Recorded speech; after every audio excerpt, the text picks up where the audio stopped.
Assalamualaikum warahmatullahi wabarakatuh. Halo anak-anak level 6 kelas Arozi dan Rufaidah. Bagaimana kabarnya hari ini? Semoga hari ini kalian sehat semuanya ya. Hari ini kita akan belajar PPKN. Kita akan belajar tentang persatuan dan kesatuan bangsa Indonesia. Sebelum dimulai, kita baca basmalah bersama-sama dulu ya. Bismillahirrahmanirrahim. Nah, persatuan dan kesatuan itu memiliki 3 makna penting loh nak.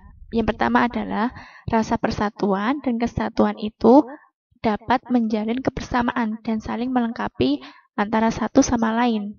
Lalu yang kedua, dapat menjalin rasa kemanusiaan, sikap saling toleransi, dan hidup berdampingan secara harmonis. Lalu yang ketiga, dapat menjalin rasa persahabatan, kekeluargaan, dan sikap tolong-menolong antar sesama, serta mengembangkan sikap nasionalisme. Nah, sekarang kita akan belajar tentang tahapan perkembangan persatuan dan kesatuan bangsa ya.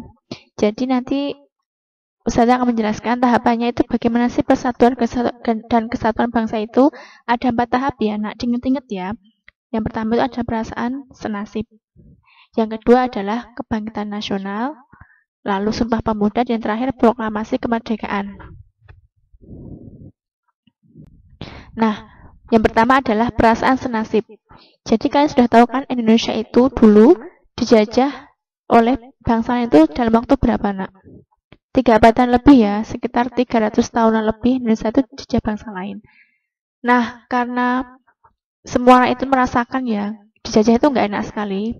Akhirnya mereka mempunyai rasa, oh ya, kita itu harus bersatu, merdeka, dan bebas dari penjajahan. Akhirnya mereka itu bersatu nak ya, karena merasakan perasaan yang senasib, sama-sama dijajah dan itu nggak mengenakan sekali. Akhirnya mereka bersatu padu, berjuang bersama melawan penjajah tanpa memandang suku, agama ataupun bahasa, gitu ya.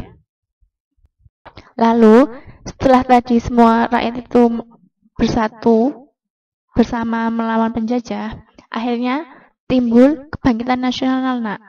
Kebangkitan nasional itu adalah apa? Jadi kan tadi kan sudah sama-sama berjuang ya melawan penjajah per daerah. Tapi karena semuanya sudah memiliki rasa yang satu bahwa kita harus bangkit gitu. Jadi seluruh Indonesia nak itu dari Sabang sampai Merauke itu bangkit nak. Ya, itu namanya kebangkitan nasional ya. Jadi pergerakan nasional itu adalah perjuangan yang mengikutsertakan seluruh rakyat Indonesia gitu. Dan tujuannya itu untuk mencapai kemerdekaan Indonesia gitu.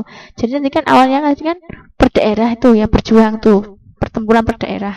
Tapi karena semuanya juga merasakan dan ingin Indonesia itu merdeka, akhirnya semua itu bersatu padu. Bagaimana cara pokoknya kita itu harus merdeka gitu. Jadi muncullah kebangkitan nasional.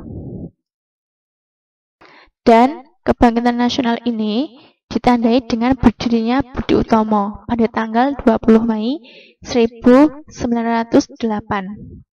Pendirinya itu adalah Dr. Sutomo beserta Gunawan Mangunkusumo dan Suraji. Jadi tadi kan karena sudah bersatu padu ya, seluruh Indonesia itu akhirnya munculnya itu Budi Utomo itu. Jadi semua bangsa Indonesia itu berkumpul di situ untuk meraih kemerdekaan Indonesia. Dan ternyata setelah Budi Utomo berdiri itu, bermunculan juga organisasi lain yang bertujuan untuk mewujudkan kemerdekaan Indonesia. Nah, selain Budi Utomo tadi, kalau Budi Utomo itu kan semua elemen nak, jadi ada yang tua, muda, semuanya bisa di Budi Utomo. Terus ternyata para pemuda itu juga ini mempunyai perkumpulan sendiri. Ya, para pemuda itu mereka juga merasakan sama-sama senasib. Misalnya para pemuda itu mengadakan kongres, nah kayak pertemuan seluruh pemuda di Indonesia gitu. Nah, itu diawali dengan kongres 1 pada tahun 1926. Lalu kongres kedua pada tanggal 28 Oktober 1926 itu menghasilkan Sumpah Pemuda. Nah, ini loh. Jadi pergerakan Sumpah Pemuda itu menunjukkan persatuan dan kesatuan bangsa ya. Dan Kongres Pemuda itu dipelopori oleh Perhimpunan Pelajar-Pelajar Indonesia. Nah, simak ya, ini adalah bunyi Ikrar Sumpah Pemuda. Sudah bacakan ya. Kami, putra-putri Indonesia, mengaku bertumpah darah satu tanah air Indonesia. Kami, putra-putri Indonesia, mengaku berbangsa satu bangsa Indonesia. Kami, putra-putri Indonesia, mengaku menjunjung bahasa persatuan bahasa Indonesia. Nah, ini adalah puncaknya ya, nak. Puncak dari persatuan dan kesatuan itu adalah proklamasi kemerdekaan. Tadi kan sudah itu ya, dari awalnya senasib, lalu tadi muncul pergerakan nasional, terus adanya Sumpah Pemuda, jadi para pemuda itu semuanya bergerak bersatu padu. Akhirnya pada puncaknya adalah proklamasi kemerdekaan. Ya, kalian sudah belajar ya itu di IPS ya. Jadi proklamasi kemerdekaan itu dibacakan pada tanggal berapa, nak? 17 Agustus 1945 ya. Dan proklamasi kemerdekaan itu mempunyai 3 makna penting. Yang pertama adalah proklamasi kemerdekaan merupakan puncak perjuangan bangsa Indonesia untuk mencapai kemerdekaan. Lalu yang kedua, bangsa Indonesia akhirnya terlepas dari penjajahan asing. Lalu yang terakhir, proklamasi kemerdekaan menandai lahirnya Negara Kesatuan Republik Indonesia. Nah, jadi puncaknya di ini ya, nak, di proklamasi kemerdekaan ya. Jadi dulu Indonesia kan dijajah, dengan kita sudah memproklamirkan kemerdekaan, jadinya kita bebas, kita jadi negara yang bebas, kita bebas dari penjajahan, dan kita mencapai puncak perjuangan bangsa yang tertinggi, itu ya. Dan menandai lahirnya Negara Kesatuan Republik Indonesia, karena dulu sebelum Indonesia merdeka itu adalah namanya Hindia Belanda, bukan Indonesia dulu namanya ya. Gitu.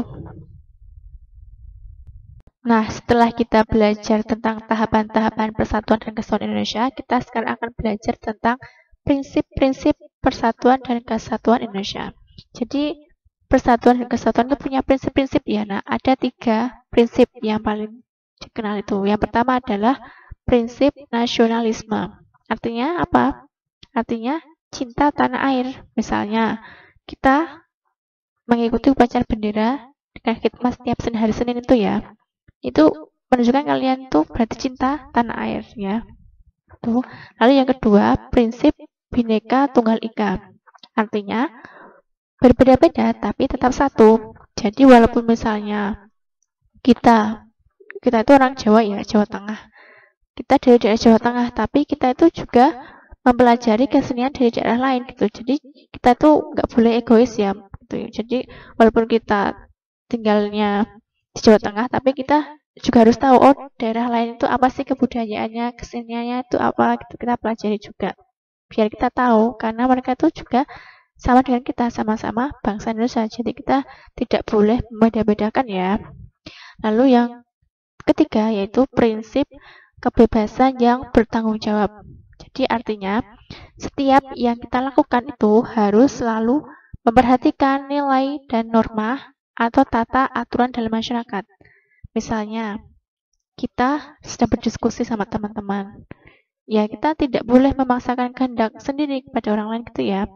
Jadi misalnya lagi diskusi, terus kalian punya satu pendapat gitu, dan kalian ngotot harus disetujui pendapat kalian, itu nggak boleh. Ya, jadi harus diambil yang menjadi kesepakatan bersama gitu ya. Jadi kita itu hidup itu ya kita harus memperhatikan nilai dan norma atau tata aturan yang ada dalam masyarakat gitu. Jadi diingat-ingat ya. Jadi ada 3 prinsip persatuan dan kesatuan bangsa itu adalah nasionalisme. Jadi harus ada rasa cinta tanah air dan prinsip Bhinneka Tunggal Ika. Jadi berbeda-beda tapi tetap satu ya. Dan prinsip kebebasan yang bertanggung jawab. Nah, sekarang tugasnya adalah Silakan ditulis di buku tulis ya, Nak, soalnya, lalu kalian kerjakan di sana. Yang pertama adalah siapa pendiri Budi Utomo dan kapan tanggal berdirinya. Lalu yang kedua, bagaimana bunyi Ikrar Sumpah Pemuda. Lalu yang ketiga, sebutkan 3 prinsip persatuan dan kesatuan. Yang terakhir, sebutkan tahapan perkembangan persatuan dan kesatuan Indonesia. Nah, mungkin itu saja dari Ustazah. Mohon maaf apabila banyak salah kata. Akhirul kalam. Wassalamualaikum warahmatullahi wabarakatuh.